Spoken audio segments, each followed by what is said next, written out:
aujourd'hui, nous continuons une nouvelle émission sur le thème de l'enquête « D'où Jésus vient-il » Luc, à toi.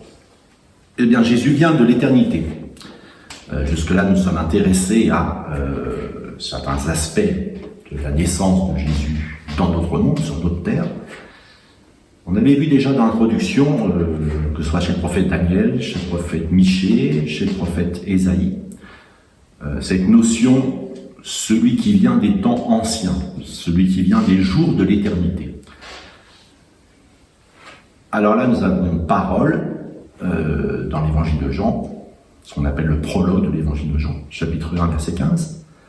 Jean lui a rendu témoignage et s'est écrié: c'est celui dont j'ai dit, celui qui vient après moi m'a précédé, car il était avant moi. Alors Luc, là j'ai déjà une question qui me vient. C'est celui qui vient après moi m'a précédé, car il était avant moi. C'est ce que tu viens de lire. Donc la question c'est comment celui qui vient après peut-il précéder celui qui l'annonce?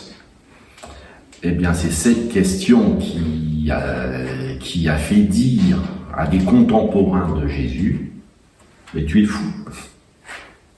Puisque Jésus va dire: Abraham m'a vu et il s'est réjoui de m'avoir vu.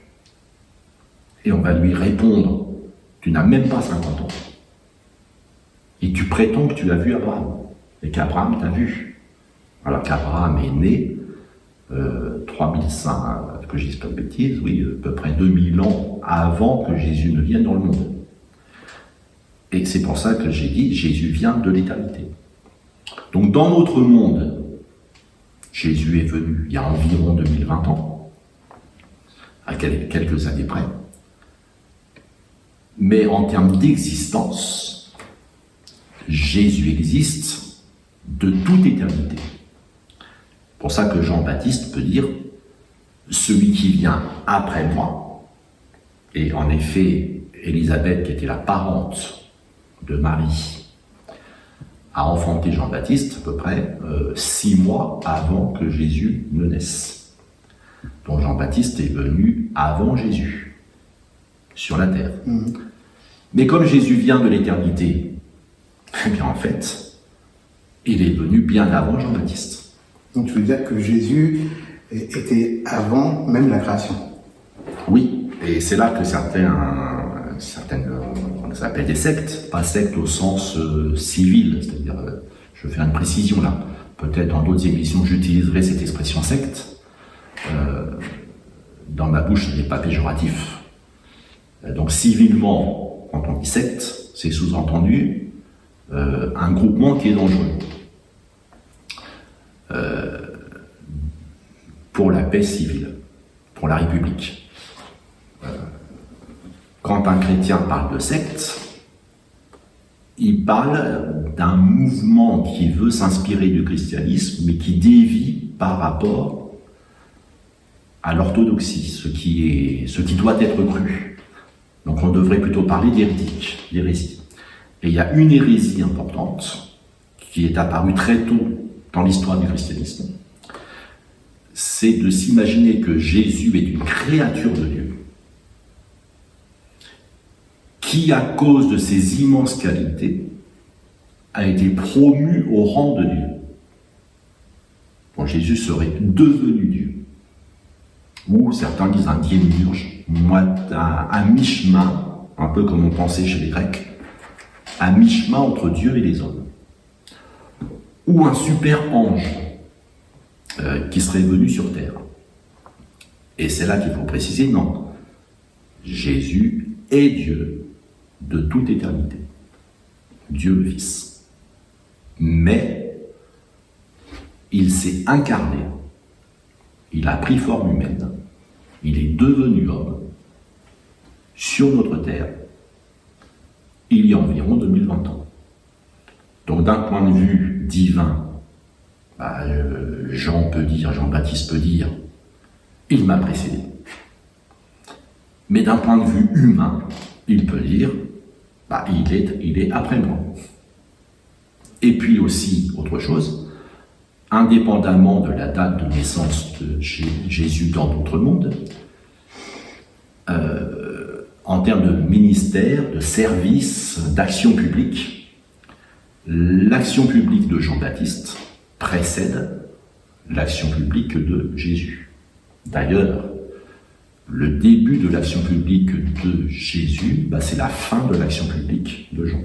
Et malheureusement, Jean va être emprisonné par le roi Hérode, qui va finir par le faire décapiter sur demande de sa fille adoptive. Oui. Une histoire, aujourd'hui on dirait trash, Oui.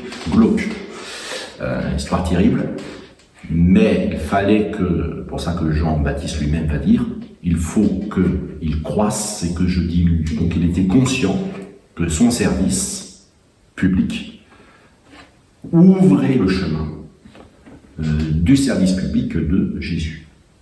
D'où cette phrase, « Celui qui vient après moi m'a précédé ». Et c'est là qu'on insiste.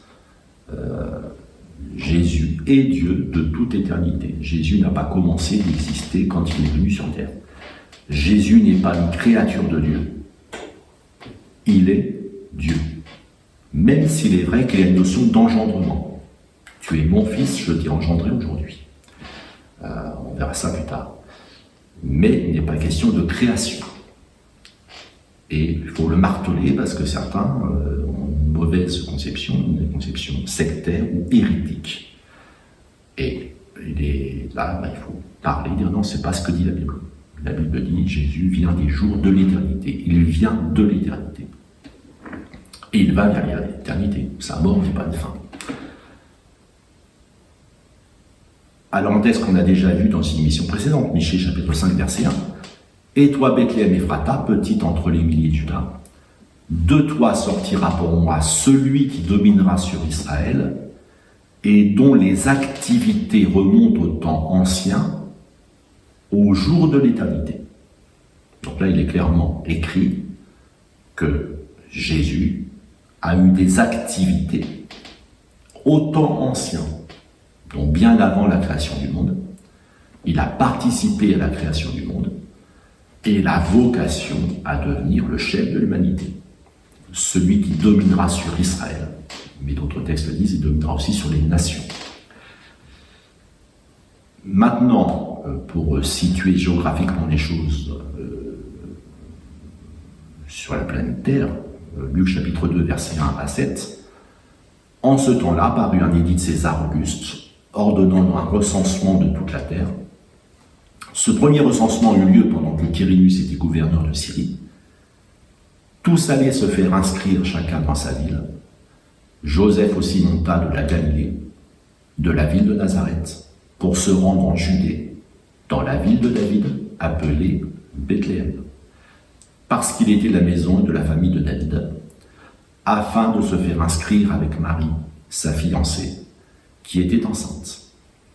Pendant qu'ils étaient là, le temps où Marie devait accoucher arriva, et elle enfanta son fils premier-né. Elle l'emmaillota et le coucha dans une crèche, parce qu'il n'y avait pas de place pour eux dans l'hôtellerie. Voilà ce que dit le texte évangélique. Jésus est né à Bethléem. Alors Bethléem, c'est une petite ville. Bethléem Ephrata, petite ville entre les milliers de Juda. Mais une ville importante, puisque c'est là que David est né. Et Joseph était de la ville de David, appelée Bethléem. Et pour accomplir la prophétie de Michée, Dieu s'est servi de l'Empire romain. C'est là qu'il faut voir comment Dieu dirige toutes choses, conduit toutes choses, comment Joseph, qui était en Galilée, en province, pour parler comme la France, il était en province, comment faire pour que Jésus puisse naître à Bethléem. Joseph n'avait aucune raison de déménager. Alors, Dieu a permis que l'empereur, à Rome, ordonne un recensement de toute la terre. Alors c'est très prétentieux de dire toute la terre. Mais les Romains s'imaginaient qu'ils dominaient toute la terre. Non, il y avait l'Empire romain. Mais il y avait tous les peuples qui n'étaient pas soumis à l'Empire romain, qu'on appelait les barbares. Mais au moins, pour tout ce qui était sous la domination de l'Empire romain, et ça montre aussi que quand Jésus est né, Israël était asservi aux Romains, et qu'il y avait force de loi. Et ce recensement ordonnait à ce que chacun se fasse inscrire dans sa ville de naissance. Est-ce que c'était obligatoire?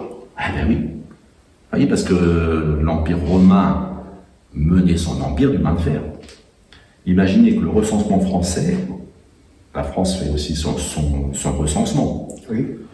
qu'on nous oblige tous à aller dans notre ville de naissance. Ben, le bilan écologique de la chose serait pas très bon. Le bilan carbone ne serait pas très bon. Mais à cette époque, un empereur pouvait prendre une décision et tout le monde partait sur les routes pour aller dans sa ville de naissance se faire recenser. D'accord. Et Joseph s'est soumis à cette obligation. Marie a fait le voyage alors qu'elle était enceinte. Alors c'était pas en TGV, c'était pas en première classe. À Dodane, je pense. À Dodane, on peut le supposer, ou à dos de chameau, mais plutôt à Dodane. Et puis, le moment où ils arrivent à Bethléem, c'est pile le moment où Marie doit accoucher. Ainsi, la prophétie, qui avait déjà 500 ans, du prophète Michée, s'est accomplie 500 ans plus tard, mais en passant par le truchement de l'Empire romain, qui n'a rien à voir avec le peuple juif. Mais ainsi Dieu dirige toutes choses. Amen. Merci Luc pour toutes ces explications. Vous nous rendez-vous à la prochaine émission. Au revoir et que Dieu vous bénisse.